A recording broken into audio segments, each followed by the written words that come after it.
Okay. All right. And now I'm going to begin recording as well. So just be aware of that. Here we go. Welcome, everyone. My name is Kate. I use she and her pronouns, and I am the national organizer with Grandmothers for Reproductive Rights. And we're really excited today to welcome Diane Stevens to speak with us about Jane, the abortion counseling service. And so we're going to get to that in just a moment. Wanting to remind folks we are recording the session. It is being live streamed, so tend to your video and your name as you feel comfortable with that. And before I introduce Diane, I just wanted to make one very brief announcement. Folks may and hopefully are aware that there is a mass national mobilization happening of marches on October 2nd. And this is the weekend before the Supreme Court reconvenes on October 4th.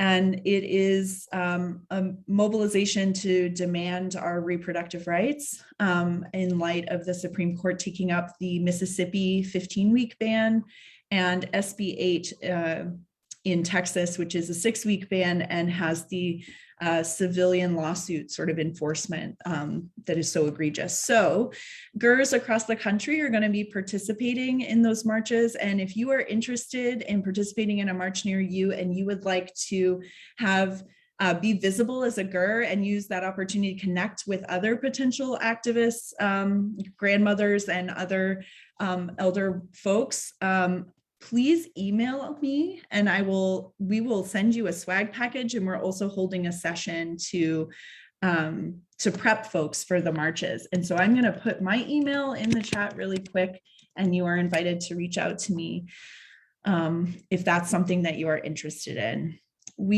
I'm continuing to let folks in the room. We have a lot of folks interested in this talk today. So I'm going to move to introducing Diane, and I'm going to pin her on the screen so everyone can see her. But Diane Stevens was a member of Jane and one of those members who was arrested for her involvement. Diane later went on to have a career in healthcare and worked in a variety of settings. And she now lives in Charlotte, North Carolina, and works with a reproductive rights group that does clinic defense there. We're really, really excited to have Diane with us. And so she's going to talk to us for a bit about from her own personal experience, and we're going to have time for questions and answer.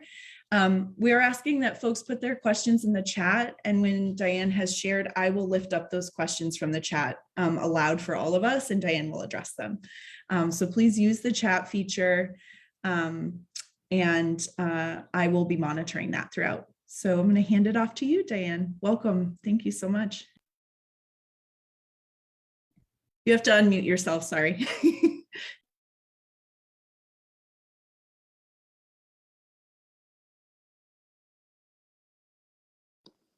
How's that? Am I unmuted? Yes, you're perfect now. Thank you. Good. Okay, great. So thanks so much. And Kate, that was so nice. And thanks for walking me through these the systems that I'm not really as adept at as some people are. So anyway, I'm so happy to talk with you all. And I'll just start by telling you about my life. So I was born in 1948. I grew up in a kind of a working class family that, as I think about it now, I see I grew up in a really dysfunctional family. So I think if sometimes you say, well, why is she moving around all the time? Well, I had a really crazy childhood, and I guess that's why. So at any rate, I was a good student, and I desperately wanted to get on with my life. So I went away to the University of Chicago and did about 2 years there, but I never really connected with the college education. I never was looking forward to a career. I was a confused person that was caught up in the tumult of the 60s of thinking that the whole world was going to change and there really was no point in this education. So I did participate in the Democratic Convention in Chicago in 1968. I was tear gassed. And after that, I left. Oh, I was working at that time. I was working at a welfare office in Chicago. And that was a really interesting experience for me because I had lived and grown up in a totally lily white situation. And here I was working in a office that was mostly Afro-American Black women. And I noticed how much more intelligent and nicer they were than my parents. So that was like one of my first little clues that perhaps there were some things missing in my upbringing. At any rate, I went off to California to start a new life. Unfortunately, shortly after I arrived there, I realized I was pregnant. I had been on birth control pills prior to that, but hadn't taken them as religiously as one is supposed to, and I got pregnant.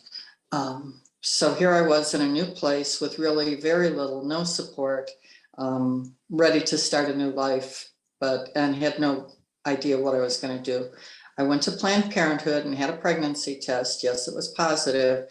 And I was in Berkeley, California. So that was really, really lucky because there was a law in California that allowed abortions. They called it therapeutic abortion, which meant that an abortion could be performed if it was deemed that carrying through the pregnancy would be of danger to the mother.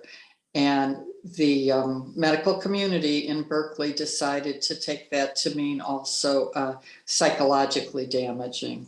So the people at Planned Parenthood, the counselors there, coached me as to how to get one of these therapeutic abortions. And they also coached me how to apply for state insurance. I think it was called Medi-Cal, as I had no income. I didn't have a job yet.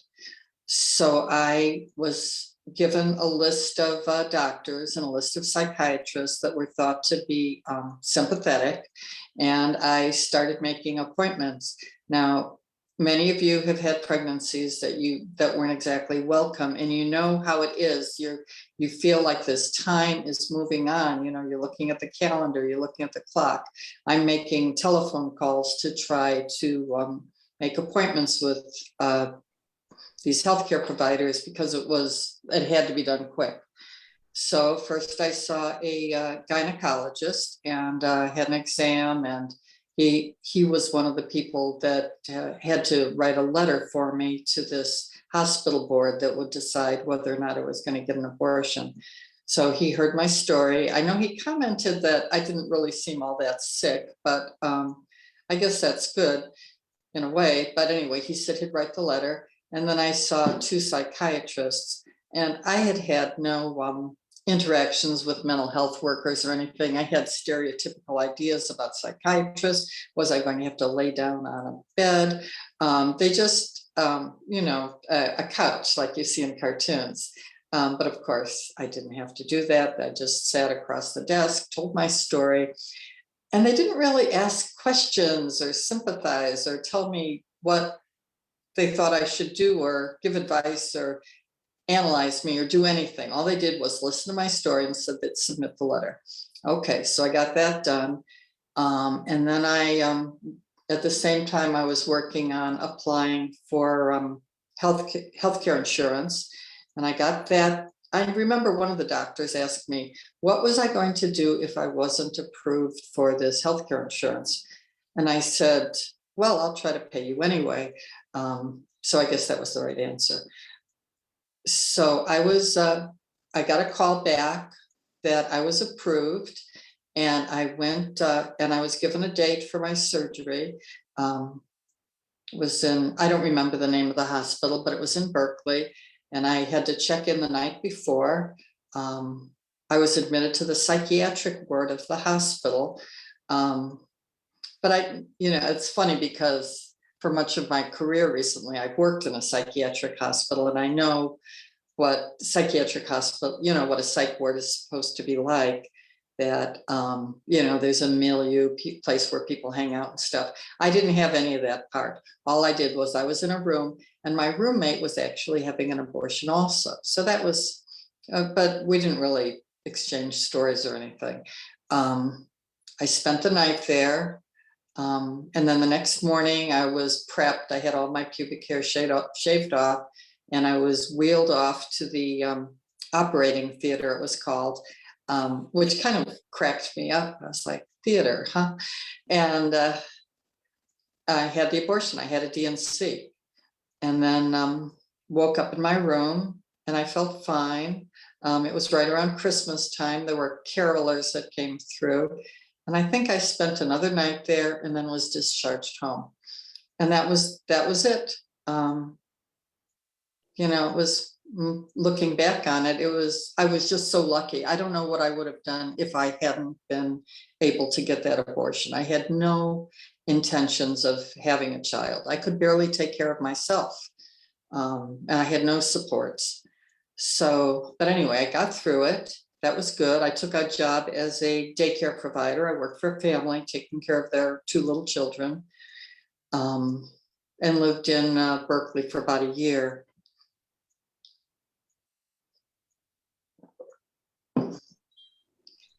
So then I returned to Chicago, and I really wanted to make a contribution to the world. I wanted to do something good. And the first thing I did was I went to a ZPG meeting, if anyone knows what that is. It's called Zero Population Growth. I thought maybe that was kind of like what I could work on, but that didn't make any sense to me. I went to a big meeting. But I knew I had had this experience with abortion, and I thought maybe I could be helpful to other women having an abortion. Maybe I could be a counselor. So in Chicago, there was an organization called the Chicago Women's Liberation Union that was kind of a umbrella organization for many different things going on. So I called there and I asked, was there anybody that was doing anything with abortion? And they said, yes, here's a phone number and you can call there and maybe you can do something with them. So I called the number and got an answering machine, and someone called me back, and I very briefly told them I was interested in being an abortion counselor.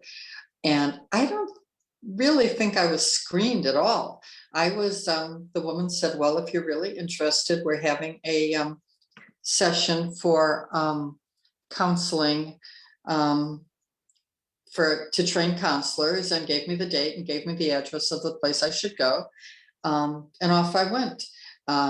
And where I went was, now this was in Hyde Park. I don't know if any of you guys are familiar with Chicago, but Hyde Park's a neighborhood where the University of Chicago is. And it's a small neighborhood. It's very liberal politically.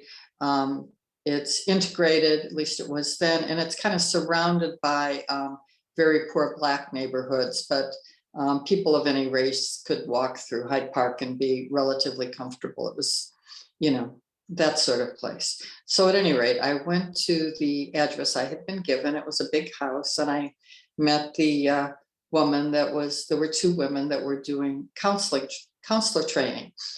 There were quite a few of us, and we all sat around in chairs on the floor. We probably had tea and cheese and crackers. We were always having cheese and crackers at meetings. And that was the first time I found out that this would be a illegal organization that I would be participating in. They explained the whole thing, how it worked, and assigned me to Martha, who would teach me how to be a counselor, who would do kind of like mentoring of that. So that was pretty amazing, you know, because there I was in a room hearing how abortions were done, you know, and I had an abortion, but of course I didn't really know what was happening to me because I was under general anesthesia. So it was like so totally fascinating. I couldn't believe it.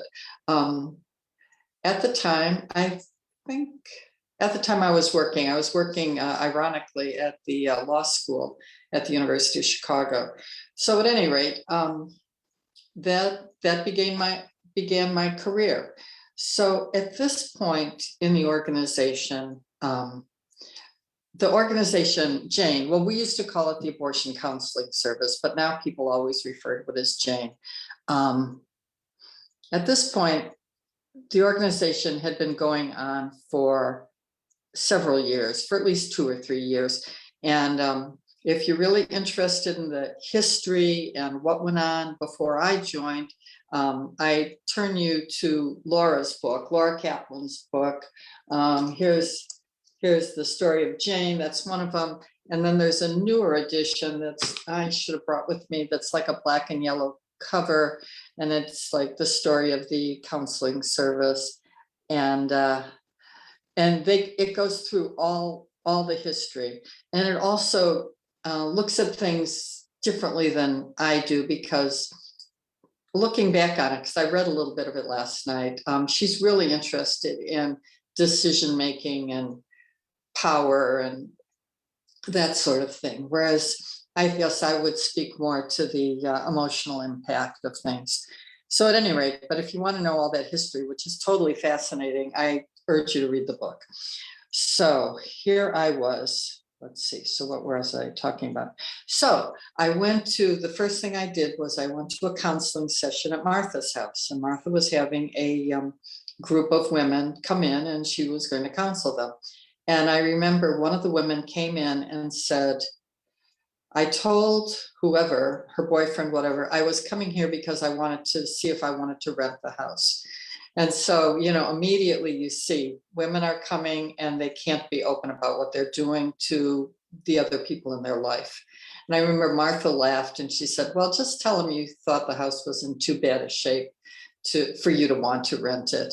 And it's true, there was always projects going on in Martha's house. So I sat in on her session, and then the next thing I did was I returned to Martha's house, and I was the one giving the women the information about what was going to happen to them. And then Martha would corrected me later. I described this medical instrument, curette. I described it as a spoon, and she said, no, it's not really like a spoon. It's more like a wire loop. I was like, oh, okay, I can learn this. So counseling sessions, what were those like? Well, for me, I was living in a house in Hyde Park, and I had roommates that were mostly a few roommates that were students. And for whatever reason, nobody joined in with me, but they put up with me inviting groups of women to the house, taking over the living room a couple nights a week. And the point of these counseling sessions were, number one, to explain in detail what was going to be happening, because of course we're operating illegally. The women would be in apartments. They needed to be not only protective of all of us, like not telling people the address of where they were going, but also they couldn't be like screaming or yelling. They had to be in control of themselves. We had to trust each other. So we explained to them exactly what was going on. And the other thing we did was provide as much medical education as we could, because knowledge is power. I had experience of having a gynecological exam and not knowing what was going on, what was happening on the other side of that sheet with my body. And so we wanted the women to know what was going on. And I was amazed at how little women knew about their basic anatomy. So we would always start our counseling session by explaining everything in gory detail. And maybe there's people that would say, or women that would say, I don't really want to know that much, and would say, you really have to know this stuff. It's really important. So in the course of the counseling session, you really wanted to have a bond with the woman. I mean, nobody ever said this, establish a therapeutic relationship with your counselees. We didn't talk like that, but that's basically what was happening. You had to have, the counselee had to trust you, and you had to trust them, and you were going to be you would be their person to call if there were any problems afterward, whatever was going on. That was the important relationship. Okay, so who would come to my house? All kinds of women. Sometimes we had women that didn't speak English, mostly Hispanic. So then you try to juggle things around. If you could get another person to counsel that was bilingual, that could help you out with this stuff, and just try to give as much information as possible. All right, so that was one thing I did that I did a lot of. I did counseling. So how did I get these people that were that I was going to counsel? Well, this comes to the meetings. There were meetings, and if you read Laura's book, or talk to other people that are more knowledgeable than me, you would say, oh, these meetings were just sham meetings because none of the real decisions were going on there. Because there were people that were making decisions about the direction of the group and so forth. I knew nothing of that. I would go to meetings and would talk about whatever we were talking about. I mean, it seemed important to me. I can't give you like a agenda item or anything, but we talk about process, what was going on. We would also fill pill boxes because women would be given antibiotic and ergotrate to help their uterus clamp down. So would have big bottles of pills and would be filling them up and filling up little boxes and putting directions on them. And then the other thing that there would be is all these index cards. The way the system worked at that time, well, the way it worked, period, was that women would call a telephone number, 643-3844, and they would get an answering machine that would say, this is Jane of Women's Liberation, or something like that. And then they would leave their name and phone number. They would be called back. Someone would take all the messages off, make a list. That would be the person we called Big Jane. She would take all the information down, and then she would pass it off to a couple of the other members of the group who were callback Janes. And they would call back the women. Hi, this is Jane. I'm calling for whoever. Hopefully you'd get the person right away because you couldn't leave messages or anything. It was just too difficult. And collect information from the women. And this was really pretty spotty information. I saw some of those cards recently and I was like, whoa, this is no medical record here. Name and address, how old, when was the last period? Did they have the money? Any problems with any medical history problems in the past? Okay, so these were the cards, and there'd be a lot of them, and they would be circulated around the room. And as a counselor, you would pull cards up. So they'd go around and you try to find people that lived close to you in your neighborhood, because you hated to have people driving all over the place. But there were areas where there weren't any counselors, like the whole west side of Chicago. We really didn't have any counselors over there. So maybe I'd start out with a couple cards of people that were kind of in the neighborhood, and then it would get further and further out.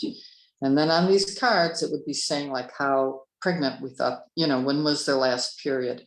So you'd try to prioritize the women that were like getting up towards 12, 13 weeks. This is getting tricky.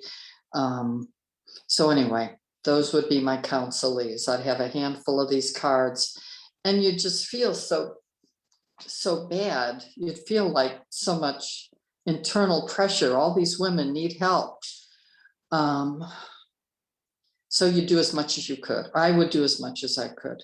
And I do, as I said, I'd do the counseling in groups. People would come to my house. They'd come with whoever they wanted. They could bring someone with them. I learned so much from everyone because we really encouraged people to share their stories. So I learned so much about people. I had one woman, I had her like kind of dragged out of my house by her boyfriend. That was an eye-opener. I didn't know what to do. I asked her, do you want me to call the police? Do you want me to do something? No, I'll be fine. It'll be okay. And she was okay. She did make it to come to her abortion. She was okay. So I was doing that. I was following up with the women after their abortion. I was doing that, finding out if they were doing okay. Wow, I've really talked a lot already. I thought it was going to be hard for me to talk for 45 minutes. Okay, so the other thing I did was work at the fronts. So here's how it was working at this point in time. right, the day before the abortion, I would call back my counselee and give her an address of what we called the front. And the front was just that. It was an address where the women could gather with a support person, whoever they wanted, and stay however long was needed. And I would work the front, we called it. And that was again that was a crazy situation. People obviously the women were all terrified, I'm sure. And we were trying to look nice, here I was, a little hippie girl. We try to, my idea of looking nice, like a Mexican shirt or whatever. I had long, shaggy hair then, and would just try to act as normal as we could, reassuring, and provide as much medical education as we could, and try to have women see their commonalities, if at all possible, offer tea and whatever for them. So then from the front, they would be taken without a support person to what we called the place. And the place was where the abortion took place. So there was a driver, and the driver would take 3 or 4 or 5 women from the front to the place, and then they'd be gone. They'd be gone off having their abortions, and then in a couple hours they'd come back and the driver would take some more people. So I would work at the front.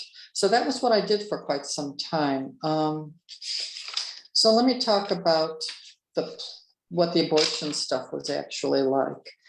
By the time I was coming into the group, well, as you guys probably, well, they were illegal abortionists. They were never doctors. The men said they were doctors, and originally, I guess they were believed, but eventually it was obvious that these guys weren't doctors. One of the women who was very instrumental in getting everything going developed a strong relationship with one of the abortionists, and Mike, and she eventually learned how to do abortions. So when I came into the group and I was doing my counseling and working at the front, it was still at the point where abortions cost $350, and we would try to cut deals if women didn't have the money, cut deals with the abortionist. I mean, the women had to be blindfolded, and that was that. That was the way it was done. So as I was in the group, one of the women was starting to learn how to do the abortions, and gradually, bit by bit, the male abortionists were phased out and women began doing the procedures. So at some point, I began working at the place, and the roles there were they were pretty fluid. I'd say the training was very fluid. I started by,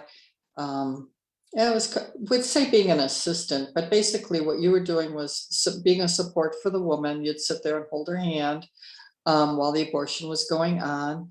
I think you'd walk the woman into the room and kind of get things started, like get her situated, be sure all the instruments were all set, and sit with her while the abortion took place. D&Cs, we did some kind of primitive vacuum aspiration, which was taught to us by another person, a man who was on a mission with cannulas. So, and by fluid, I mean, one would start by just being the person that went in and sat with the woman while she was getting the abortion. And then you'd learn how to give an intramuscular injection, because we used to give, I think it was ergotrate to help the uterus start clamping down.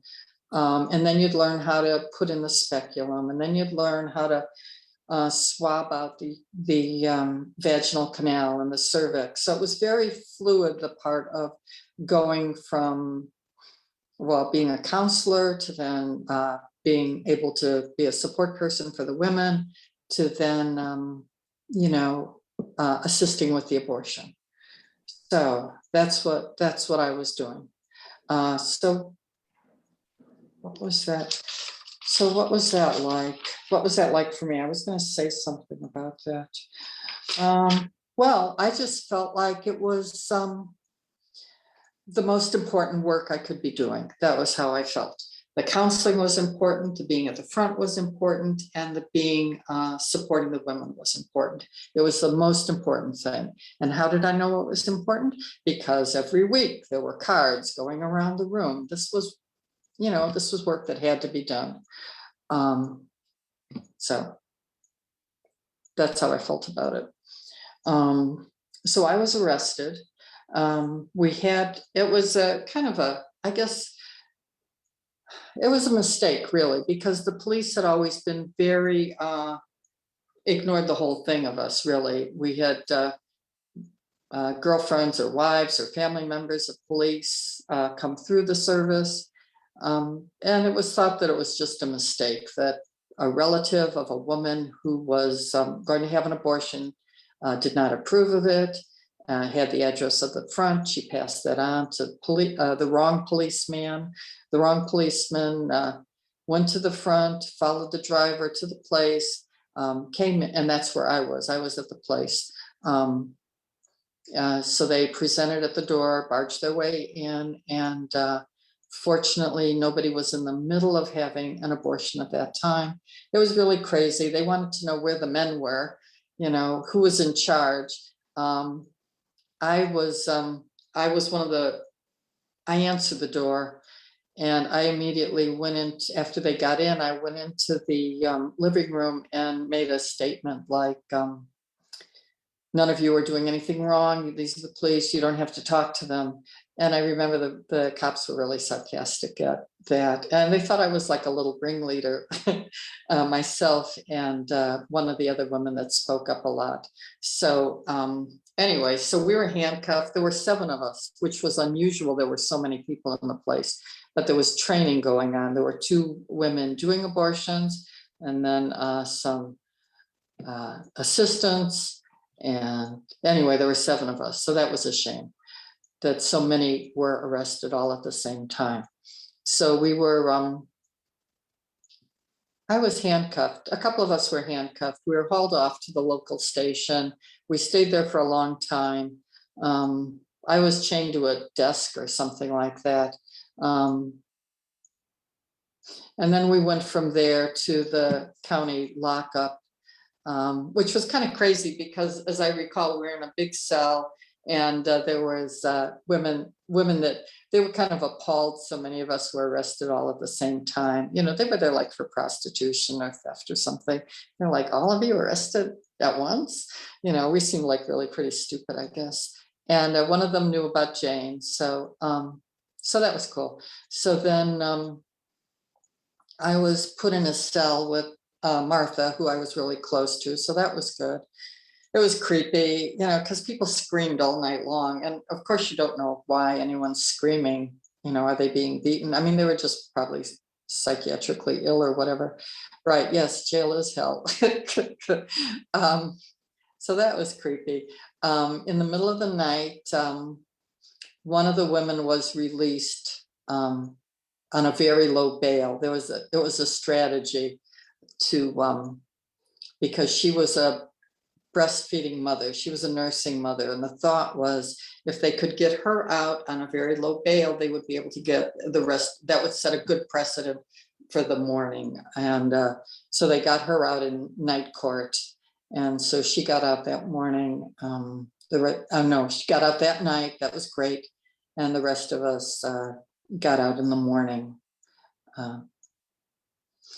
So after that, after the arrest, things were really a mess. We were very paranoid that we were all being followed. So we all went to a meeting and we said, we can't work with you anymore. It was a really creepy meeting. Nobody knew what to do. No one knew what to say to us. We all just were there. We said, we can't work with you now and you should all shut down. Then we left.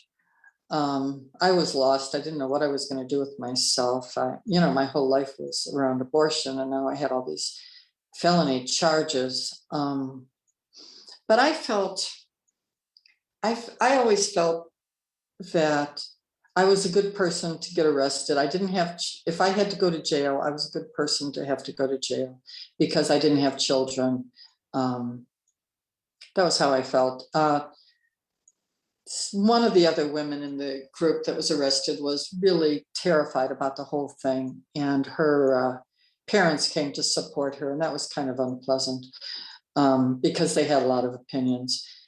But we just ended up going to endless court dates. We got a lawyer, we got a high-end criminal lawyer. We had lots of we had lots of court appearances, and eventually the case was dismissed. After we left the group, of course, the group continued because the women were still calling, and they tried to get women out of state as much as possible, get people to New York. Then there was a whole Philadelphia mess that of getting women to Philadelphia for a experimental procedure. I say it was a mess because I think there were demonstrators, but I wasn't in the group at the time. I really can't speak to that. I mean, anti-abortion demonstrators became aware of it. At some point, before, the cases were all dismissed, but like maybe a month after the arrest, it became clear to our lawyer, people that were in on the gossip, that this arrest was really was an accident, and the whole group was not going to be picked off one by one. And some of us went back to work. I went back to work. The person who was primarily doing abortions was really having a lot of physical problems, mental problems, so much pressure that the other two women that knew how to do abortions kind of felt that they needed to step in and step up. So I did go back to doing abortions again, working with the group again. And we just kind of carried on until sometime after Roe v. Wade. We continued, because it took a little while after Roe v. Wade for everything to kind of, legal options to be made available.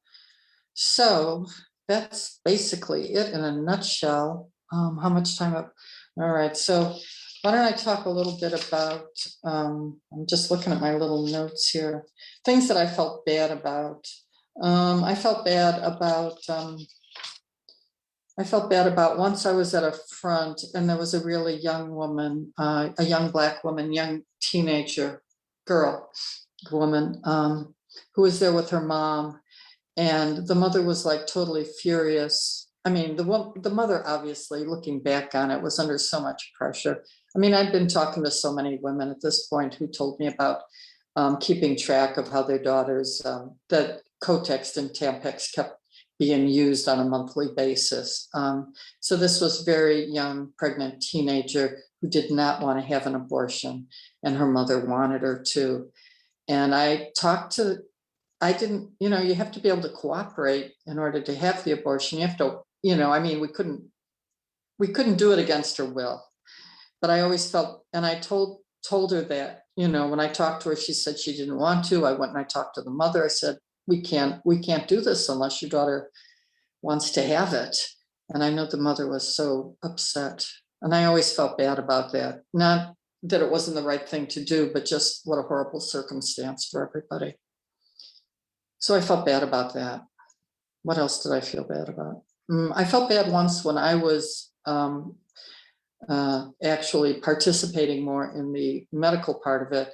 A woman came that was so pregnant. I mean, and none of us really, none of us had been to medical school or had any training other than this abortion training. But it was very clear to all of us that she was like close to delivery. She must have been like 7 or 8 months. And I said, I don't think we can help you. You're really too, you'd end up having a live baby. And I felt bad about that. Although I was told, she was taken out of the room and counselors talked to her and figured out some options. But I just always felt bad about that she had been pushed to such an, to that level, or that no options had been available for her any sooner. So what happened to me? After abortion was over in my life, I ended up going to nursing school. I ended up having two children, two biological children and one adopted child. And I tell people sometimes I'm so old, I had every kind of birth control. I had pills, I had IUD, diaphragm, condom, spermicide, abortion. I had everything. And then I had everything with kids. I had two biological kids and one adopted kid. So anyway, I went on to nursing school. I worked mostly in the community, worked in really poor neighborhoods in Chicago, and then moved to Maine and did rural home health care there too. And I saw, urban and rural poverty. That was like super interesting to me, how things are different. I ended up going to nurse practitioner school. And again, I always thought I was going to end up working with women, but I didn't. I ended up working at the VA hospital, working mostly with men. And then came back to Maine and worked in a psychiatric hospital for 15 years. So I always worked with the underserved. That was super important to me. Now I've moved to North Carolina, and because I needed something to do, I thought I should get back into like abortion or reproductive rights. I wonder what's going on here.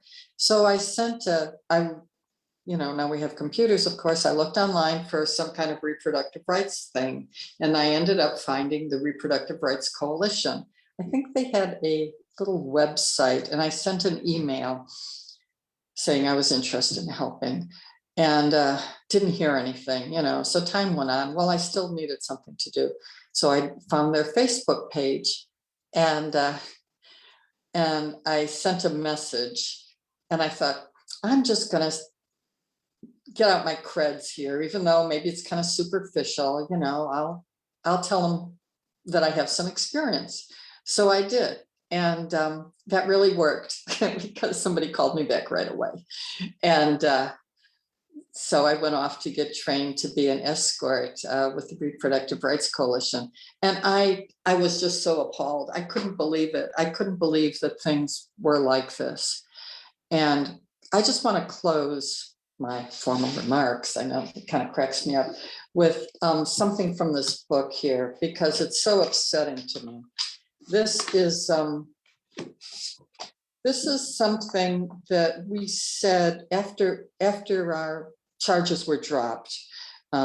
We were interviewed on TV, and I actually made this statement, and I had to read it recently, and I just about cried because, well, you'll see why. Okay. To ensure, and this is the things that we felt we should have, to ensure abortions being not only medically safe, but comfortable and humane, these things must be done. Outpatient abortion clinics, freestanding as well as hospital attached, be set up. Cost of abortion be cheap, $100 maximum, and covered by public assistance and all other health insurance. Abortion be available without restriction in the second and third trimester. Paramedics, not only MDs, be providing this service.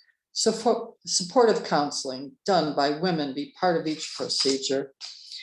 Consent to the operations coming only from the pregnant woman, not hospital boards, nor her parents, nor her husband.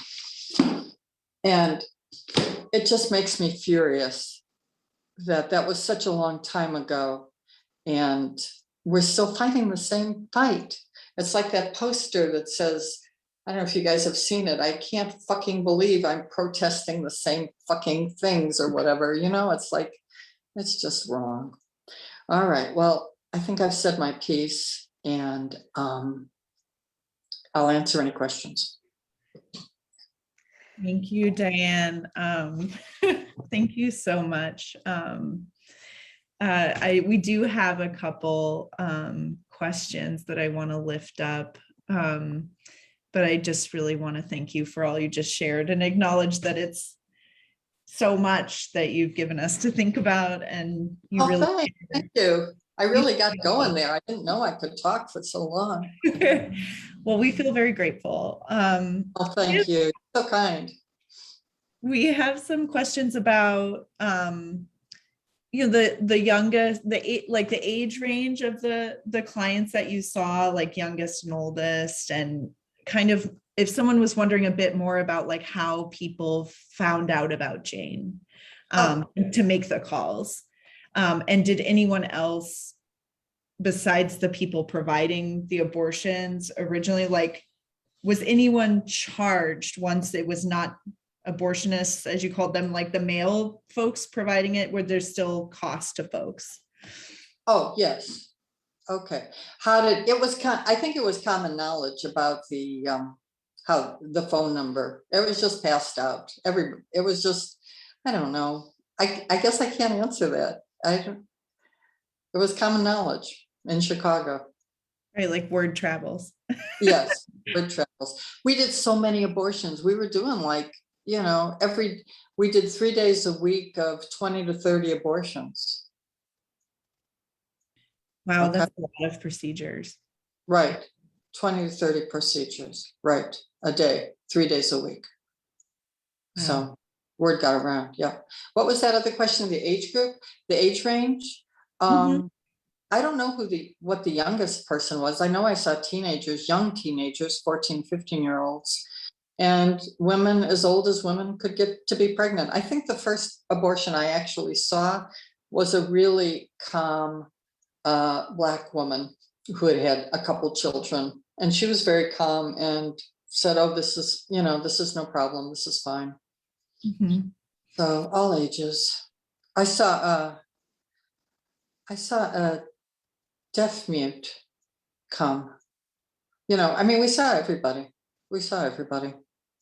Because people of all kinds need abortions. So That's right. That's right. And When ability. they would call if people had financial options, they would be encouraged to go to New York. So the people got poorer and poorer, as New York opened up. Mhm. I think there's a question here from a young person who's joined us today saying, she feels very passionate about reproductive rights and wonders your thoughts about like how young people can get involved. And so I think this is something probably I'm also happy to connect with you, Emily, but I am curious your sort of thoughts for young folks who are passionate about this issue today. Well, I just want to say that we were all ordinary people. I was just I was an ordinary hippie girl. We were ordinary people and we came together and did extraordinary things. I think there's things out there that I don't know about. Certainly getting better access to the pill abortions, that would be good, figuring out how to do that, maybe how to do that illegally. I can't speak to any specific groups. I think the clinic defense work is important if you happen to live in a place where that's going on. I'm not a real organization kind of person. I'm more like a worker bee kind of person. Put me there and I'll get going. So I don't know that I'm very helpful with that. I'm sorry, but just don't be afraid to get out there and do stuff. That's all. Yeah. No, I actually think that's really important what you said, Diane, about being ordinary people. I think the power of ordinary people is something that's underestimated so often. And we actually can do a great deal for each other. I mean, the Jane service provided so many abortions at a time where people were desperate. And that's life-changing and life-saving work. And so I don't, Emily and anyone else, like I'm happy to connect with folks about ways to get involved that suit you, but I promise that there is a place for you in this movement, whether you're a part of an organization or not. There are lots of ways to help folks. And I do have a question someone asked about if you're familiar with Aid Access, the organization that ships abortion pills to folks, and just if you have thoughts about the sort of, because we do have the medication that wasn't available back in Right, your, just right. kind of curious about that and self-managing abortions. Right. I think that's the way to go. That's the more self-management you can do, the better off you are. I mean, all this. There was a group, there were two women in our group that were able to, they took a course and they met a doctor that was helpful and arranged follow-up visits for a bunch of our clients. I don't know how many, but they did a little study with the auspices of this doctor doing the follow-up care. They did a little study on the outcomes as far as infections and, you know, just, and our statistics were as good as anybody's. So I think self-care is the way to go. You know, all this stuff with, you know, everything that's been added on, these ultrasounds, it's just too much. It's just too much. It's just more and more barriers. Yes. And I want to lift up that there's a lot of thanks being expressed in the chat for what you've shared and your example of doing something risky legally for you, but so important for other, for the people that you were supporting. And so there's just a lot of gratitude being expressed. And that is so kind. Well, and in this moment where we are, you know, as you and I talked the other day, Diane, we're in a moment where we may again be, you know, it's always been too hard to get an abortion in this country, and it remains so everywhere. But we are in a moment where it could again be as difficult as it was pre-Roe, and is dangerous legally. And so I think your example of ordinary people coming together and saying, this is the important work I can do, is one that we need so intensely right now. A reminder that women and, you know, folks who support abortion have done amazing things before and will continue to do them. So I'm really just very, very grateful, and want to thank all of you for being here to share in this very inspiring example of people doing it for ourselves. Really, Diane, very, very happy that you were willing to come share with us. So, well, thank you so much. Thank you all for being so kind and supportive. Thank you. Yeah, well, and we hope to see you in Maine, those of us who are Mainers up here again sometime soon. Yeah, me too. All right. Well, thank you everyone so much. Thank you, Diane. If we want to unmute and clap a little bit before we go, we can do that. But thank you so much. Very inspired. So take care. Yay! Thank you. Thank you. Oh, great. Thanks so much. Bye, everyone. Great job.